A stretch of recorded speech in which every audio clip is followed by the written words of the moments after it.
बिस्मिल्लाहिर्रहमानिर्रहीम। आज की वीडियो हमारी सोल्ड गुड्स मैटर और कि हम उधारी एशिया बेचते हैं और अब हमने पैसे वसूल करने हैं और फ्यूचर में हमने इसकी वसूली करनी होती है। लेकिन जब हम फ्यूचर में इसकी वसूली करते हैं तो कस्टमर हमें पैसे पूरे नहीं अदा करता, यानी कि कहते हैं हमें कुछ पैसे छोड़ दो, तो हम उसको जो पैसे छोड़ते हैं वो हमारा क्या हो जाता है, डिस्काउंट अलाउड हो जाता है। और डिस्काउंट अलाउड हमारा क्या होता है, खर्चा। यानी कि जब हमने कस्टमर को अशिया उधार कर बेची और फ्यूचर में वो कह रहे हैं हम आपको पैसे देंगे, जब फ्यूचर में वो हमें पैसे देने के लिए आता है तो वो पूरे पैसे पे नहीं करता, कहता है कि भाई मैं आपको पैसे दे रहा हूँ तो लिहाजा मुझे कुछ पैसे छोड़े। जब हम उसको पैसे छोड़ेंगे, जितने पैसे हम छोड़ते हैं वो हमारा क्या कहलाता है, डिस्काउंट अलाउड कहलाता है। और इस एंट्री को हम क्या कहते हैं, फुल सेटलमेंट कहते हैं। तो इसी के हवाले से हमारी आज की ये एंट्री है, वीडियो है। और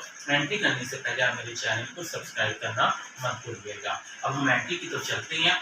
10/1/2023 को सोल्ड गुड्स टू बिलाल, आपने बिलाल को 50,000 रुपये की उधारी अशिया सेल किया। तो गुड्स हमने सेल किया है तो गुड्स को हम क्या कर देंगे, क्रेडिट, यानी कि सेल को क्या कर देंगे, क्रेडिट कर देंगे। अब किसको बेच रहे हैं, बिलाल को बेच रहे हैं, तो बिलाल को हम क्या कर देंगे, डेबिट। तो सबसे पहले हम सोल्ड गुड्स टू बिलाल की एंट्री करेंगे।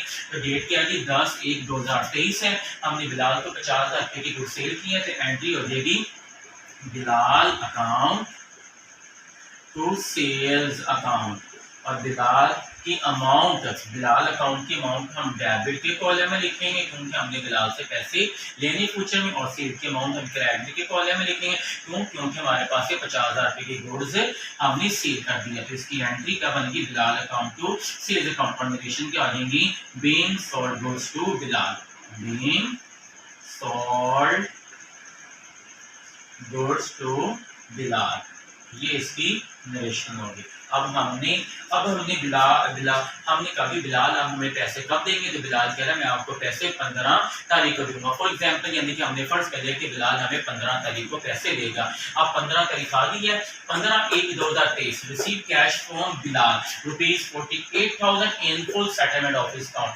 हम बिलाल से 48,000 रुपया ले रहे हैं, और जब ले रहे हैं और इन फुल सेटलमेंट मतलब क्या है, हमने बिलाल से लेने थे 50,000 रुपये, लेकिन ले कितने रही है, 48,000। और साथ में हम ये कह रहे हैं कि आपका हमारा खाता क्लियर हो गया, यानी कि फुल सेटलमेंट से क्या मुराद है कि 50,000 में से 48,000 रुपये हमने वसूल किए और 2,000 रुपये हमने उसे डिस्काउंट के तौर पर दे दिए, जो हमारा डिस्काउंट अलाउड होगा। और डिस्काउंट अलाउड हमारा क्या होता है, खर्चा होता है, क्योंकि जब हमने जो पैसे छोड़ते हैं वो हमारा क्या कहलाता है, खर्चा कहलाता है। तब हमने इसकी एंट्री करनी है, तो एंट्री करने से पहले हम डेट देखेंगे 15/1/2023 एंड रिसीव कैश। तो कैश हमारे पास आ रहा है, कैश को हम क्या कर देंगे, डेबिट कर देंगे। मतलब कैश की अमाउंट डेबिट के कॉलम में लिखेंगे 4800, और यहाँ से एक लाइन छोड़ के हम लिखेंगे पैसे किससे आ रहे हैं, बिलाल से आ रहे हैं, तो बिलाल को हम क्या कर देंगे, क्रेडिट। लेकिन बिलाल से हमने पैसे 48,000 रुपया नहीं लेना था, हमने बिलाल से 50,000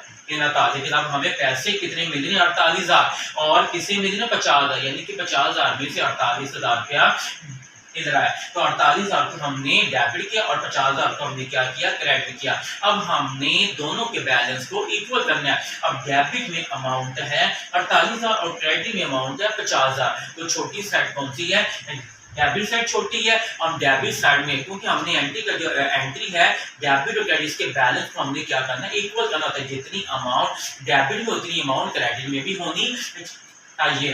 अब छोटी अमाउंट कौन सी है, डेबिट वाली छोटी है, कितनी छोटी है, 2,000, तो ये हम यहाँ पे 2,000 लिखेंगे। अब डेबिट में भी 50,000 और क्रेडिट में भी 50,000 हो गए। लेकिन हम जो डेबिट में जो 2,000 लिखा, अब इसको नाम क्या देना, हमने डिस्काउंट अकाउंट का नाम देंगे। तो इस तरह हमारी एंट्री जनरल एंट्री क्या बन गई, cash account, discount account to Bilal account. अब इसका मतलब क्या है कि हमने बिलाल से 50,000 रुपये वसूल करने थे, लेकिन बिलाल से हमें कितने पैसे वसूल हो रही हैं, 48,000 रुपया कैश वसूल हो रहा है और 2,000 रुपया हमने उसको छोड़ दिया, यानी कि हमने डिस्काउंट अलाउड कर दिया, मतलब हमने पैसे उसको छोड़ दिए। तो इस तरह इसकी फुल सेटलमेंट की receive cash from Bilal in full settlement की एंट्री क्या बन गई, cash account, discount account to Bilal account.